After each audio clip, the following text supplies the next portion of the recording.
All right, let's see how we can solve this problem. Imagine our list looks like this.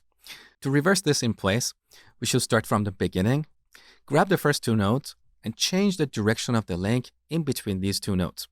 So instead of 20 referencing 30, we wanted to reference 10. And this will remove this link because 20 will no longer reference the following node. It will reference the previous node, right? Then in the second iteration, we're going to go one step forward.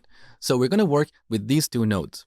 Once again, we want 30 to reference the previous node. Okay, so that's the basic idea. Now, let me revert this back and see how we can implement this algorithm. So we're going to start from the beginning. We need two variables or two references. We can call them first and second, but we already have a private field called first. So I would rather to call these previous and current. Now in this demo, I'm going to abbreviate these to P and C. So in the first iteration, P is going to reference or point to the first node, and C is going to reference or point to the second node. Now, to change the direction of this link, we can simply set C.next to P. Do we agree on that? Because C is currently referencing the following node. Instead, we want to set that to the previous node. That's why we have this line here. So after we execute this line, this link will be removed and 20 will reference 10. Now, in the second iteration, we should work with these two nodes. But here's the tricky part. After we execute this line, we will lose track of 30 because there will no longer be a link from 20 to 30. How can we solve this problem? Well, before we execute this line, we need to keep a reference to 30 as a backup. We can call that next. So we declare another variable called next, and initially we set it to C.next. So in the first iteration, next is going to reference 30. Now, after we execute these two steps, we are ready to move one step forward.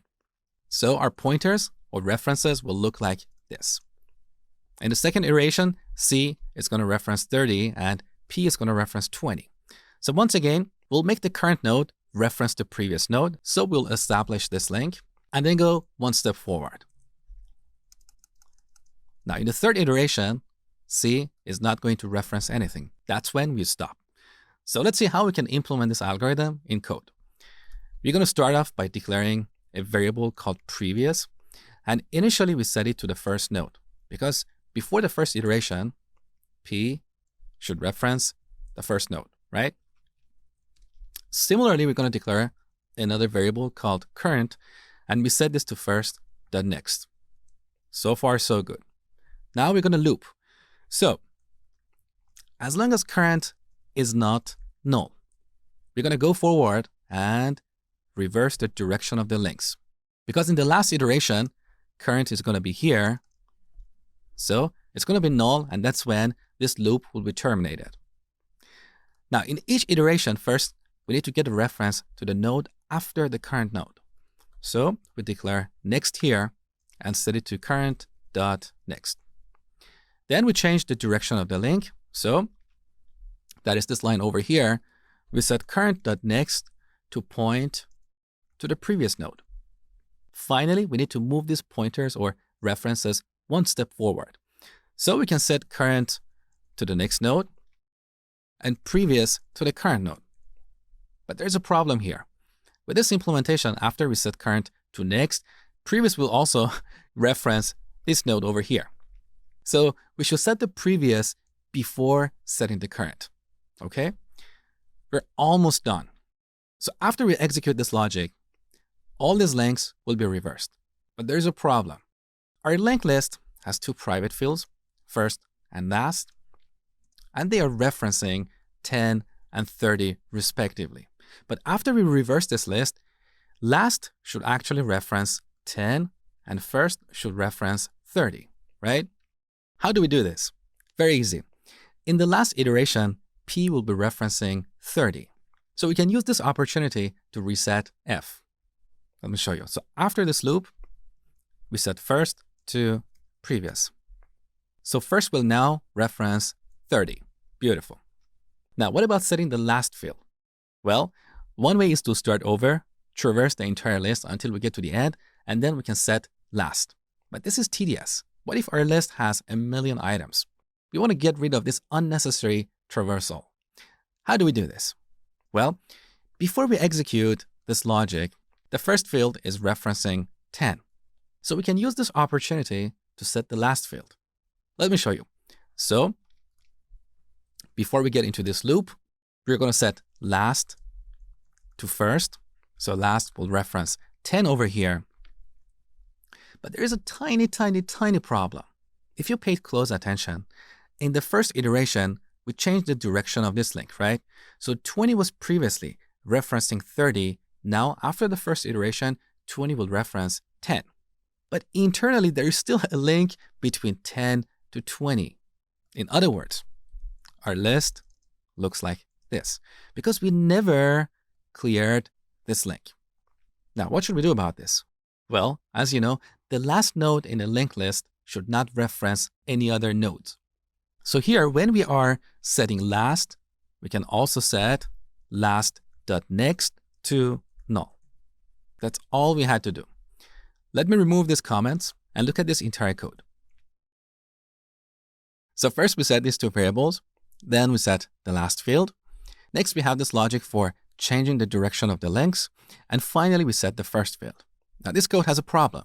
And I see this problem in a lot of people's code, even senior developers with years of experience. This code has what I call attention deficit disorder, or ADD. You know, like people who cannot keep their attention or focus on one thing. This code has the same problem. So on the top, we're setting these variables, but we need these for this logic. So these lines are highly related and they should be next to each other. The problem we have here is that in the middle of these, we have these two lines. For setting the last field, there is a disconnect here. The attention or the focus of the code is lost. Similarly, there is a disconnect between setting the last and first fields. In the middle, we have this logic for changing the direction of the links. A lot of people write code like this, and it drives me insane when I review their code. So to make this code clean, I'm going to grab these two lines and I press Shift, Alt, and down to move them down. Okay, now let's remove this white space. These lines are highly related. With this logic, we're simply changing the direction of the links. And finally, we set the last and first fields. All right, now let's test our code. So back to the main class, we have a list with 3 items. We reverse it. Let's make sure our code is working properly. So we get 30, 20, and 10. Beautiful. Now, when testing your code, you should think of different edge cases. So here we have a list with an odd number of items. What if we have a list with an even number of items?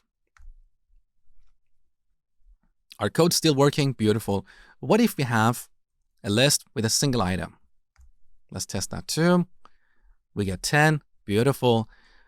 Now, what if we have an empty list? We get a null pointer exception. That's not good. This is happening on line 122 of our linked list class. Over here, if our list is empty, first is null, so null.next will throw an exception. To solve this problem, before all this logic, we need to do some validation. So if we can reuse our isEmpty method, if the list is empty, we can simply return. There's no need to throw an exception here because it's not the end of the world if someone accidentally tries to reverse an empty list. It's not like an invalid operation. We don't want to yell at them. So this is how we reverse a linked list in place.